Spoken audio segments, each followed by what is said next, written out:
রিয়া যখন আয়নাটার দিকে তাকায় তখন কেমন যেন একটা রহস্য আছে বুঝতে পারে। সে সাহস করে রাতে আয়নার সামনে বসে থাকে, ক্যামেরা সেট করে। রাত 3টা বাজলেই ক্যামেরার ফ্রেমে দেখা যায় আয়নার ভিতর দিয়ে বেরিয়ে আসছে এক ছায়ামূর্তি। দোয়ার মতো গায়ে সাদা কাপড়, মুখ দেখা যায় না কিন্তু চোখ দুটো লাল টকটকে।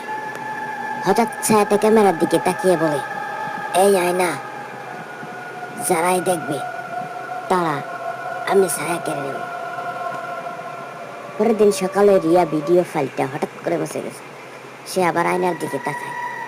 এবার সে নিজের প্রতিবিম্ব দেখতে পায় না। তার মা কিছুই বুঝে উঠতে পারে না। রিয়ায় গলা বসে গেছে, মুখে কথা নেই, আয়নার সামনে বসে থাকে চুপচাপ। একদিন এক প্রতিবেশী জিজ্ঞেস করলো, আপনার মেয়ে আয়নার সামনে এতক্ষণ বসে কি করে?